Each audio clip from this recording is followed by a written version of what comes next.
নমস্কার বন্ধুরা, স্বাগত জানাচ্ছি আমাদের চ্যানেল সমাচার দর্শনে। আজ বলবো ছাত্র সুভাষচন্দ্রের কথা। আসুন শুরু করা যাক। ছাত্রজীবন মানুষ সুভাষচন্দ্র বসুর গঠনের প্রাথমিক এক অতি মূল্যবান ও গুরুত্বপূর্ণ অধ্যায়। ভবিষ্যতের নির্ভীক দেশনেতা ও নেতাজি হওয়ার বীজ ছাত্রাবস্থা থেকেই তার মধ্যে অঙ্কুরিত হতে শুরু করে। হাতেখড়ির পর থেকে ধাপে ধাপে সুভাষচন্দ্র বসুর জ্ঞান ও মেধা ঠিক কতটা উচ্চতায় পৌঁছেছিল তা কখনো বর্ণনা করা কারোর পক্ষেই সম্ভব হবে না। 5 বছর বয়সে সুভাষচন্দ্র বসু ভর্তি হন কটকের প্রোটেস্ট্যান্ট ইউরোপিয়ান কলেজে।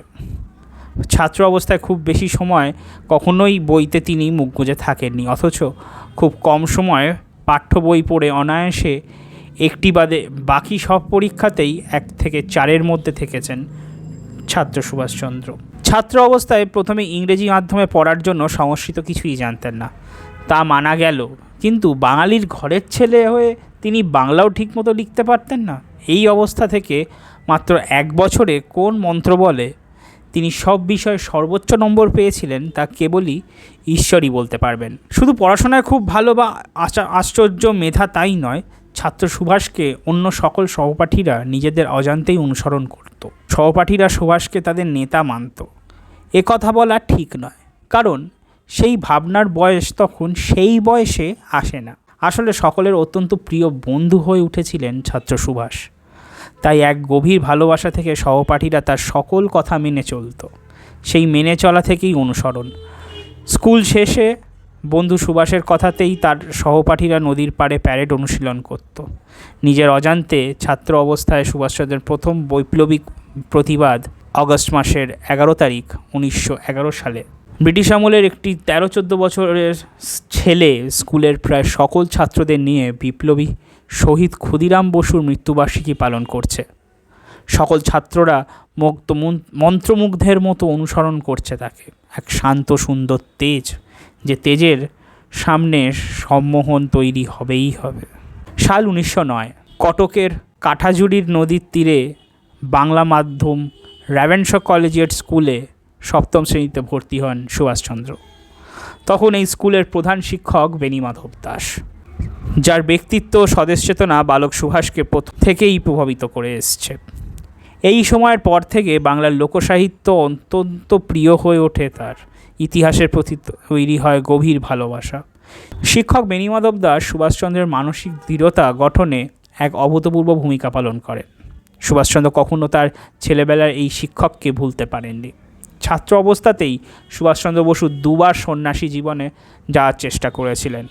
1913 সালে শান্তিপুরে এক ভাড়া বাড়িতে কিছুকাল সন্ন্যাসীদের মতো জীবনযাপন করেছিলেন। 1914 সালে একবার ঘর ছেড়েছিলেন গুরুর খোঁজে ভারত দর্শনে, বন্ধু হেমন্ত সরকারের সঙ্গে নিয়ে। অখণ্ড ভারতবর্ষের অশেষ সৌভাগ্য যে ব্যক্তিগত মুক্তির এই সন্ধান সুভাষচন্দ্র বসুকে শেষ পর্যন্ত সন্ন্যাস জীবনে নিয়ে যায়নি। তিনি বাড়িতে ফিরে এসেছিলেন এক অগাধ প্রত্যক্ষ অভিজ্ঞতা নিয়ে। প্রায় 2 মাসব্যাপী ভারত ভ্রমণে ধর্মীয় ও সামাজিক কুসংস্কার, অস্পৃশ্যতা, মিথ্যে জাতপাতের ভয়াবহ আচরণ ও অত্যাচারের প্রত্যক্ষ করেছিলেন সুভাষচন্দ্র। ছাত্র সুভাষচন্দ্রের একটি বিশেষ ঘটনা অধ্যায় ইংরেজ শিক্ষক অধ্যাপক ওটেন পর্ব। প্রেসিডেন্সি কলেজের ইংরেজ অধ্যাপক ওটেন ভারতীয় ছাত্রদের প্রতি অত্যন্ত খারাপ ব্যবহার করতেন, গালাগালও দিতেন। ফলে সময় ও সুযোগ পেয়ে একদল ছাত্র নিজেদের মুখ বাঁচিয়ে অধ্যাপক ওটেনকে শারীরিকভাবে আঘাত করেন 15 ফেব্রুয়ারি 1916 সালে। অথচ আশ্চর্য এই যে অধ্যাপক ওটেন ও কলেজের প্রিন্সিপাল সহ কলেজ পরিচালন কমিটি ছাত্রদের অলিখিত নেতা সুভাষচন্দ্রকেই ঘটনার জন্য দায়ী করে জবাবদিহি করে।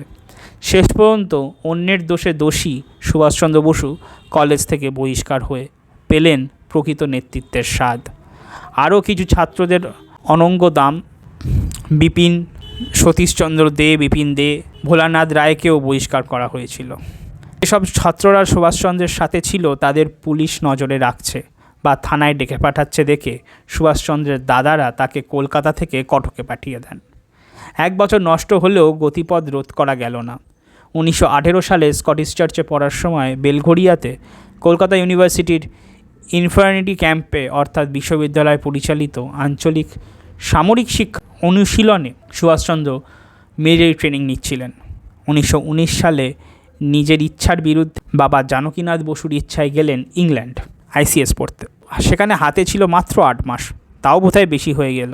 সব মিলিয়ে 4র্থ স্থান পেলেন। ইংরেজের দেশে ইংরেজি কম্পোজিশনে প্রথম হলেন। পরীক্ষা দেবার আগেই চাকরি থেকে ইস্তফা দেওয়ার পরিকল্পনা করে নিয়েছিলেন সুভাষচন্দ্র।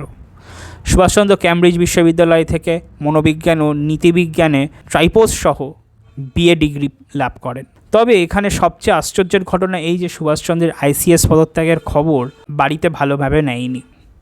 তার পদত্যাগের খবরে বাড়ি থেকে টাকা পাঠানোও বন্ধ হয়ে যায়।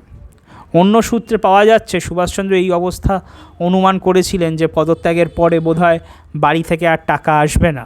যাই হোক, সত্যি এই যে শেষ পর্যন্ত সুভাষচন্দ্রকে বন্ধুদের থেকে টাকা ধার করেই ইংল্যান্ডে থাকার শেষ কিছু মাস খরচ চালাতে হয়েছিল। শিক্ষা দীক্ষা এবং জ্ঞান ও মেধা কোনো বিশেষ একটি বা দুটি ক্ষেত্রে নয়, সর্বক্ষেত্রে।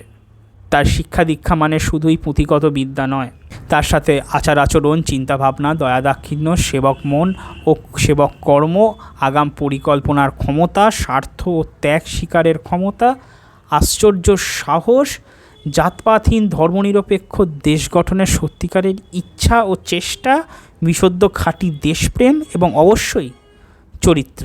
এই সব যদি মিলিয়ে দেখা যায় তাহলে দেখা যাবে সুভাষচন্দ্র বসুর বহুমুখী কর্মক্ষেত্রের সমসাময়িক সারা দেশে এমন কাউকে খুঁজে পাওয়া যাবে না যিনি তার সাথে এক আসনে বসতে পারেন।